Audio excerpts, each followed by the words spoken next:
السلام عليكم ورحمة الله وبركاته. ازيكم يا تالتة اعدادي؟ انا مس سارة ومكملة معاكم شرح منهج تالتة اعدادي 2026، ودي الحصة السادسة لينا مع بعض. في الخمس فيديوهات اللي فاتت خلصنا شرح موديل وكمان حلينا التمرين الموجود عليه في كتاب برافو، وهسيب لك لينك الخمس فيديوهات تحت في الكومنتات عشان لو اول مرة تشوفني. اما في فيديو النهاردة فهنبدأ في شرح موديل دو اللي هو الوحدة التانية عندي في المنهج، وموديل دو عندي بعنوان Tu veux aller à la fête de la musique؟ Tu veux aller à la fête de la musique؟ انت عايز تروح حفلة الموسيقى؟ موديل دو طويل شوية بس سهل جدا، واغلب الحاجات اللي موجودة فيه يعتبر اخدناها قبل كده. فتعالى ما نشوف مطلوب مني اتعلم ايه في موديل دو. واول حاجة هنتعلمها في موديل دو proposer à quelqu'un de faire quelque chose، يعني ايه؟ ازاي تقترح، ازاي تعمل اقتراح، زي ما بنقول في الانجليزي let's how about what about shall. دي ازاي نقولها بالفرنسي؟ دي اول نقطة. تاني حاجة ازاي تقبل الدعوة وترفض الدعوة. صديقك دعاك او اقترح عليك اقتراح، ازاي تقول له انا موافق او ازاي ترفض.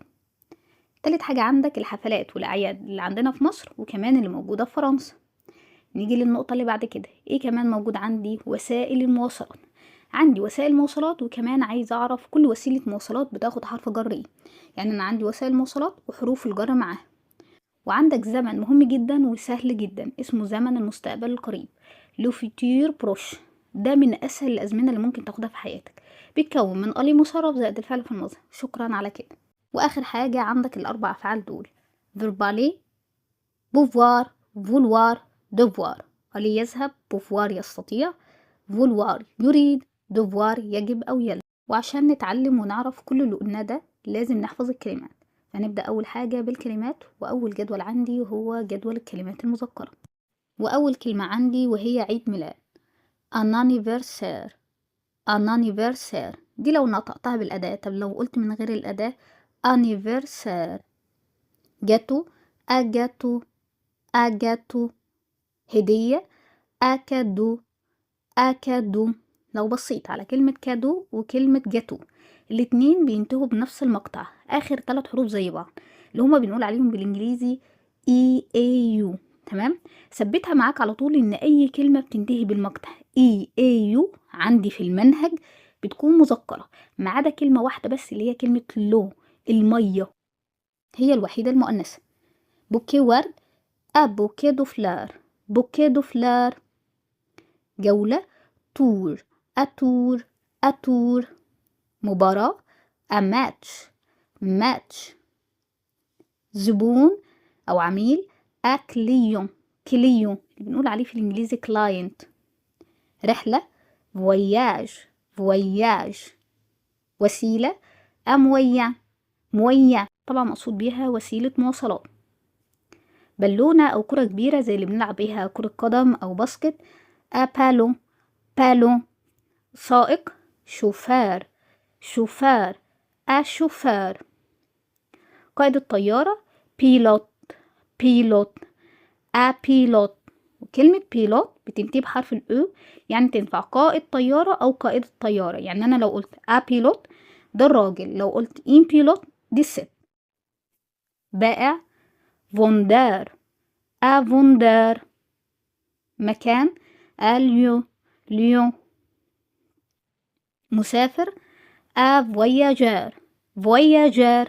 بص على كلمة رحلة أو سفر فواياج، وكلمة فواياجار. مشروع، بروجي، بروجي، مشروع زي بروجكت في الإنجليزي شوية، بس هنا ما عندناش حرف السي.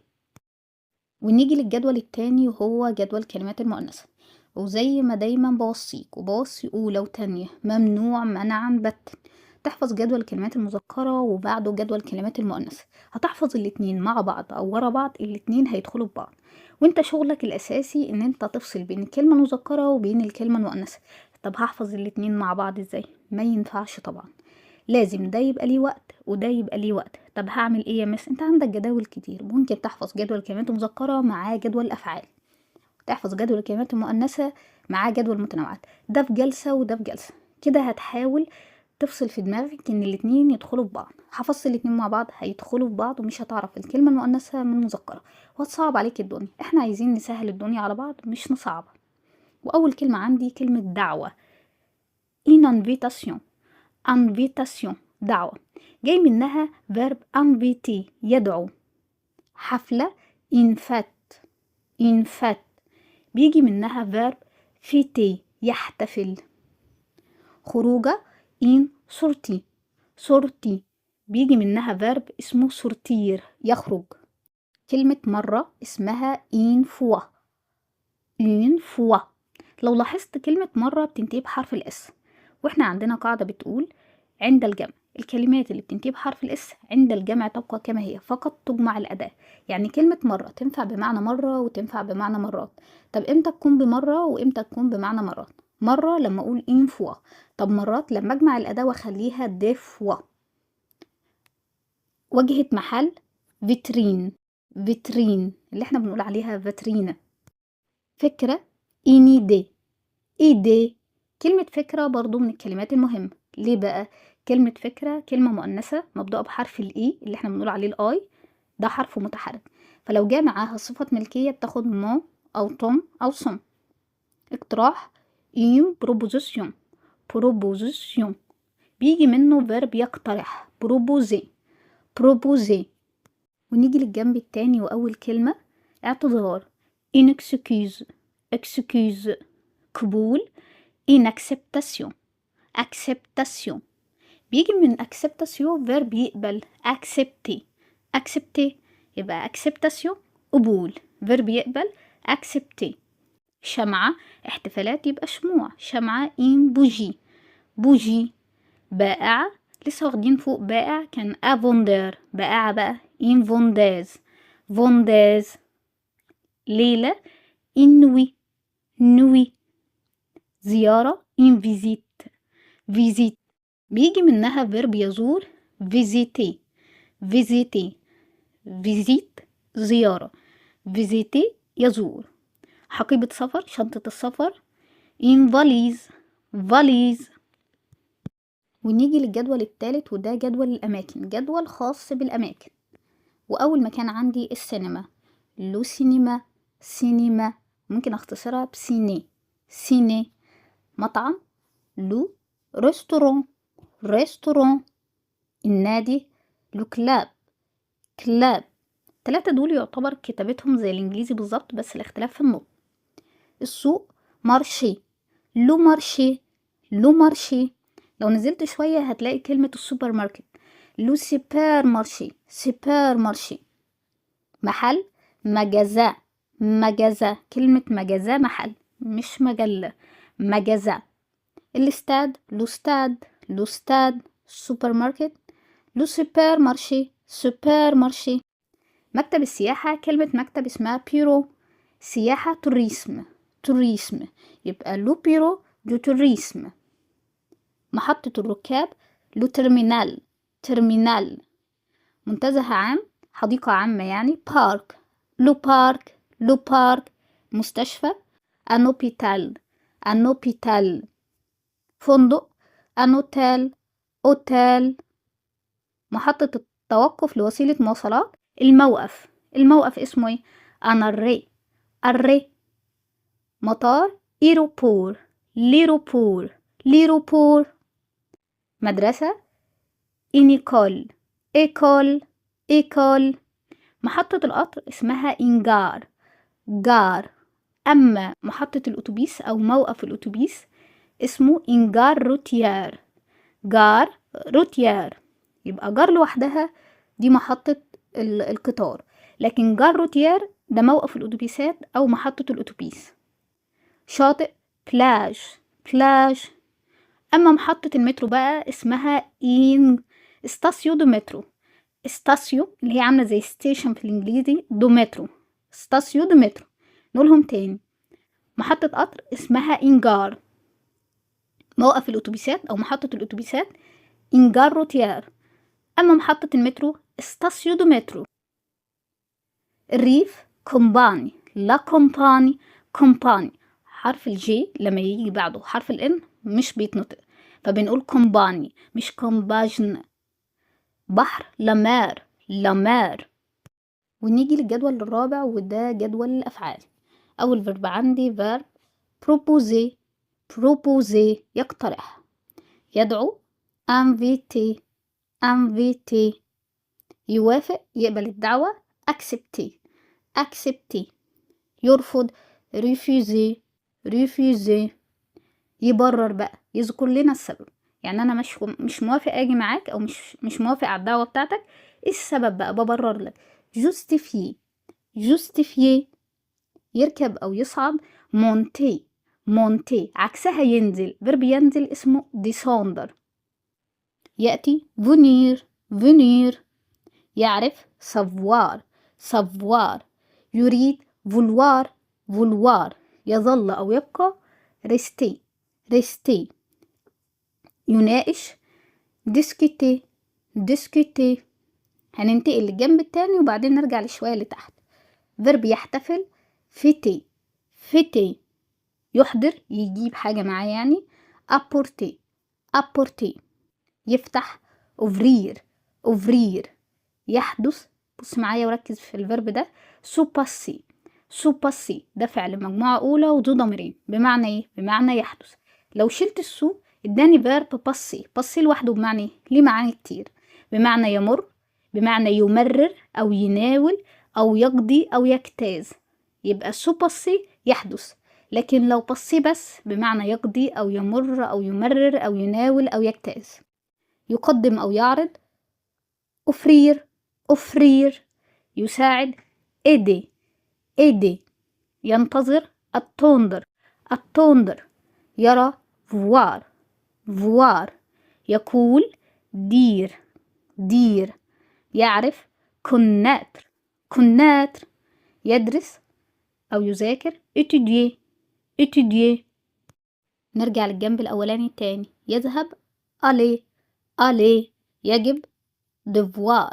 devoir. يركب أو يأخذ أو يتناول prendre. prendre.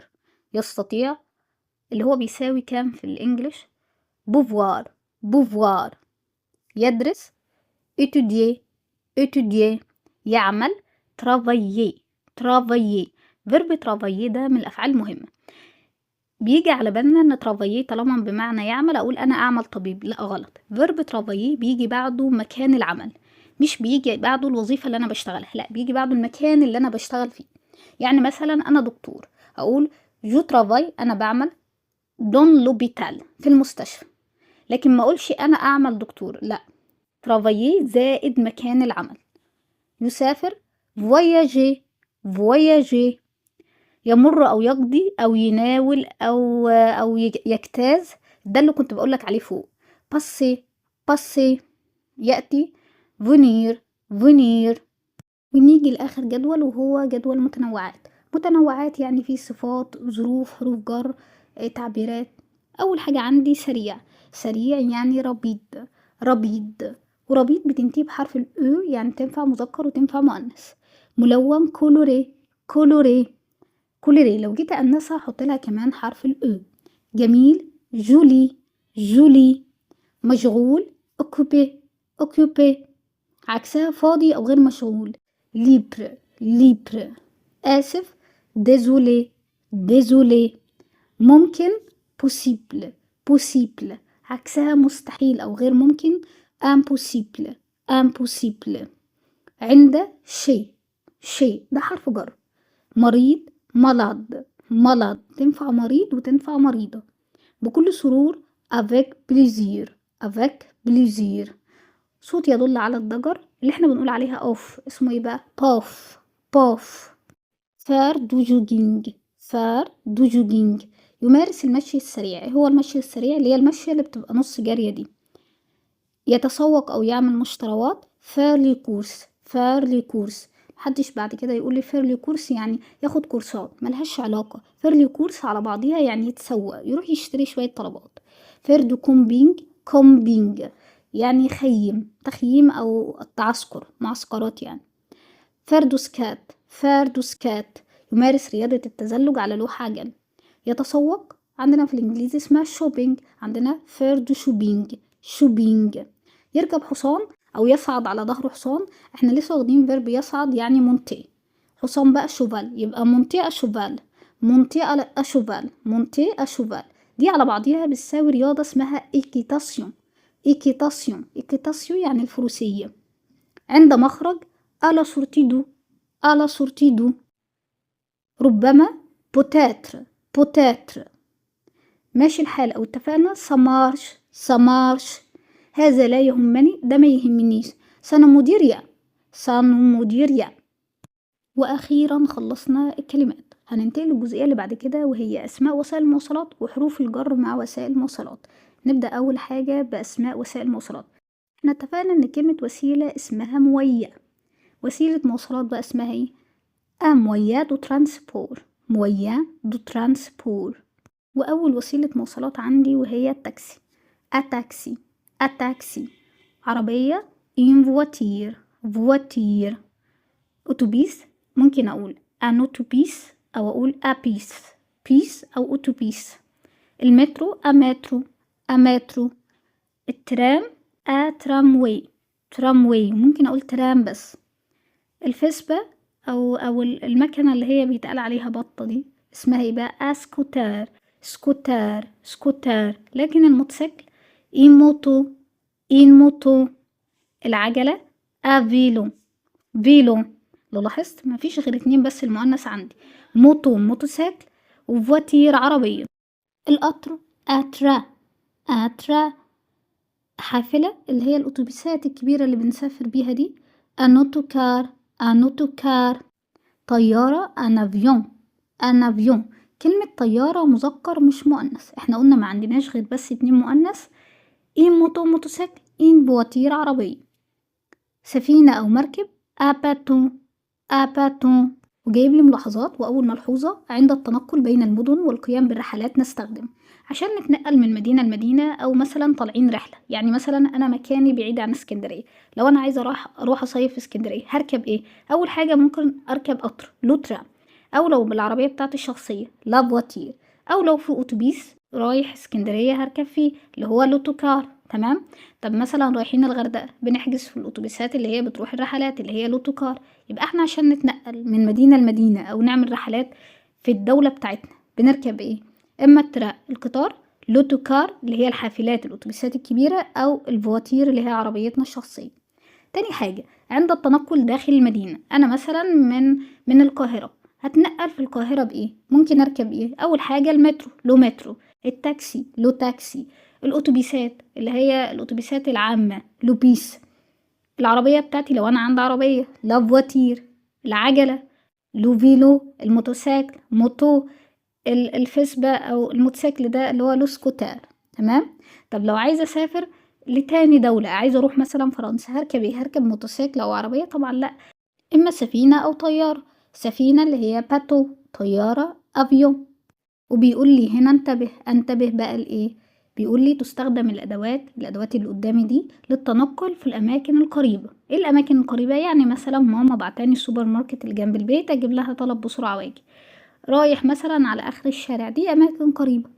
هركب إيه بقى؟ ممكن أركب الترونتينات اللي هو السكوتر ده، أو الكوتشي اللي بالشكل ده. تقريبا بنسمي الكوتشي ده في الإنجليزي سكات تقريبا كده.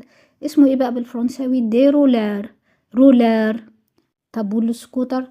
ترونتينات، ترونتينات. وجايب لي هنا تمرين بسيط على الحاجات اللي احنا لسه قايلينها على وسائل المواصلات. واول نقطة بيقول لي بورالي دو باري اليوم جبرون. عشان اروح من باريس لمدينة ليون انا هركب ايه؟ لو فيلو العجلة، لو ترا القطار، ولا لو مترو؟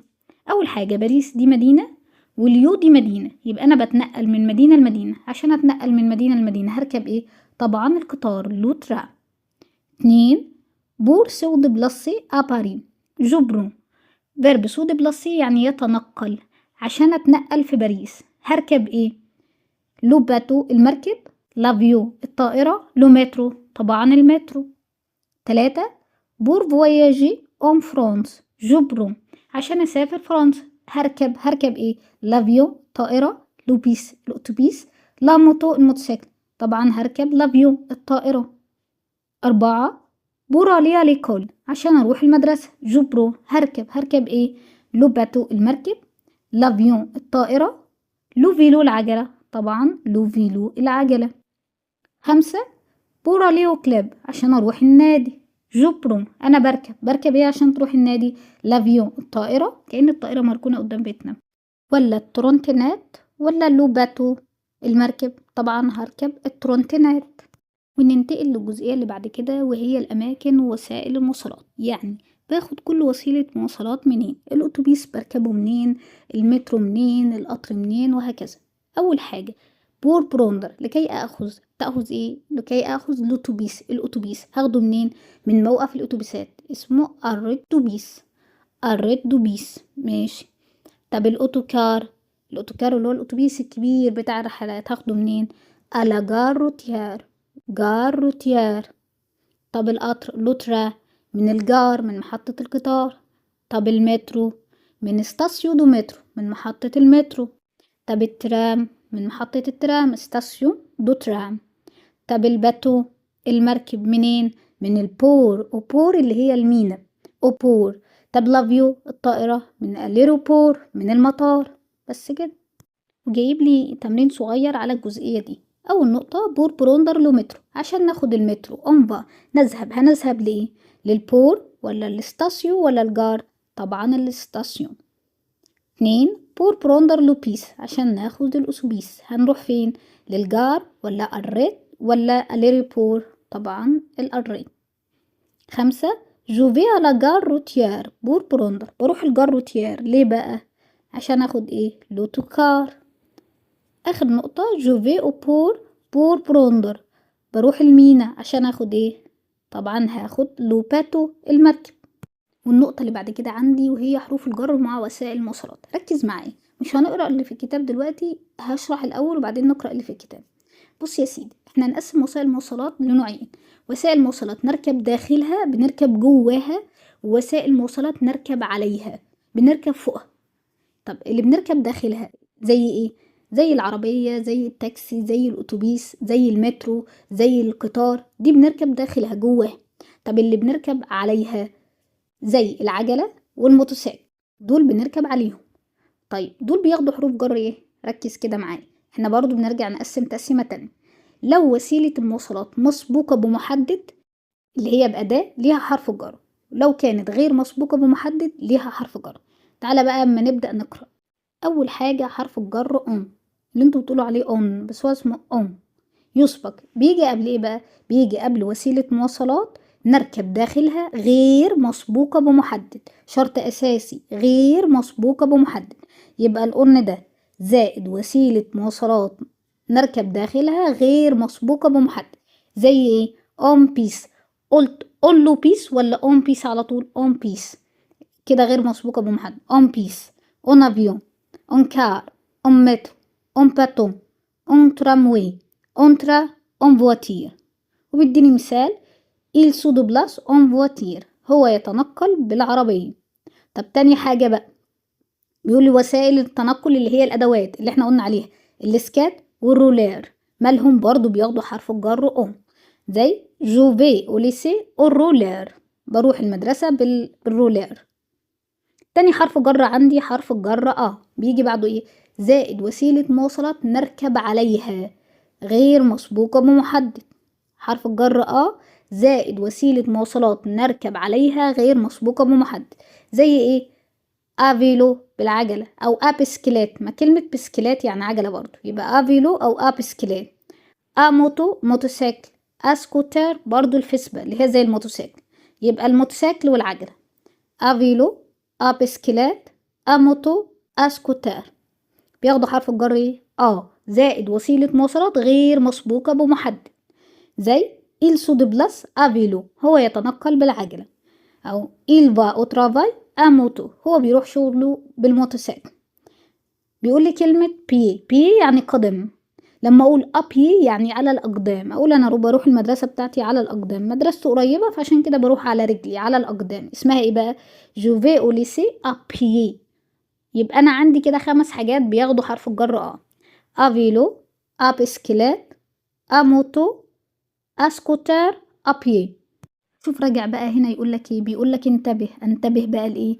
حرف الجر بار ودوم يسبق وسائل مواصلات مسبوقة بمحدد، بيجوا قبل وسيلة مواصلات مسبوقة بمحدد. يبقى انا عندي و بيجوا زائد وسائل مواصلات غير مسبوقة بمحدد، لكن بار ودون زائد وسائل مواصلات مسبوقة بمحدد، سواء بقى نركب عليها نركب بداخلها أي حاجة.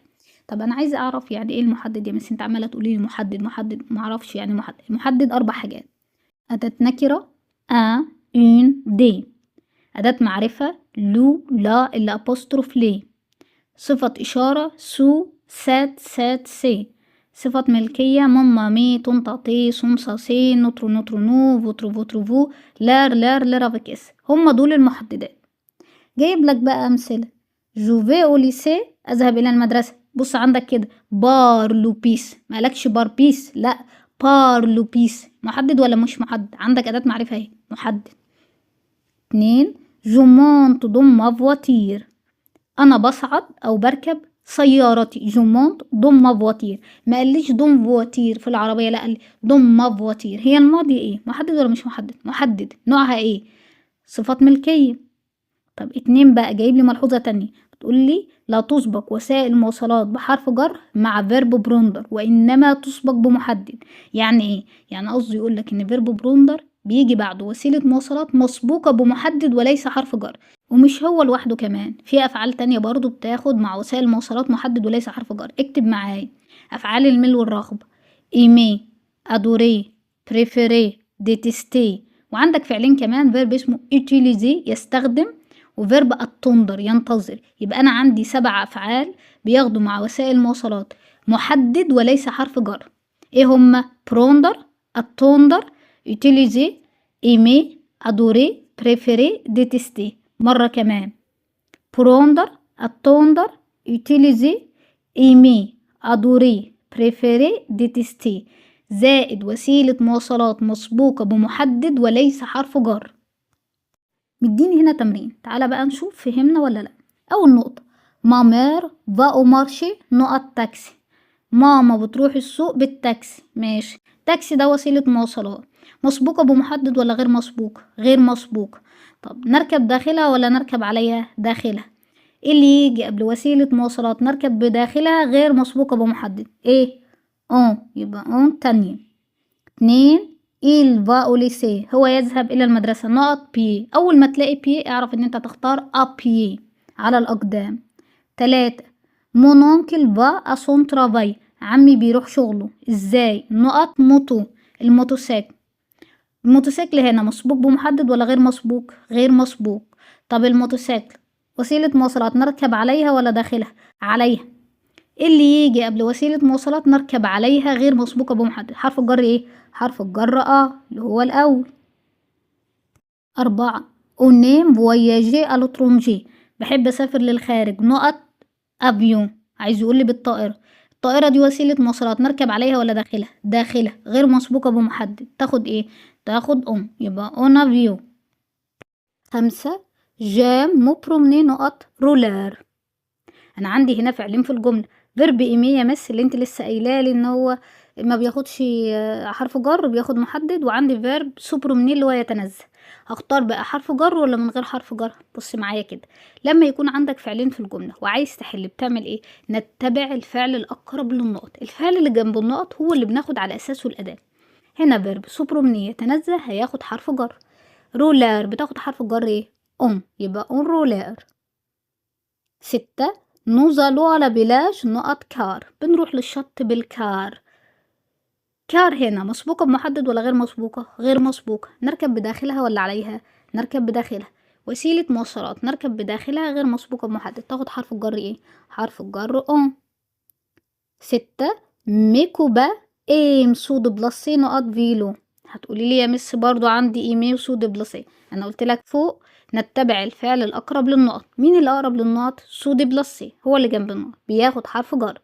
فيلو عجلة، نركب بداخلها ولا عليها؟ نركب عليها. مسبوقة بمحدد ولا غير مسبوقة؟ غير مسبوقة.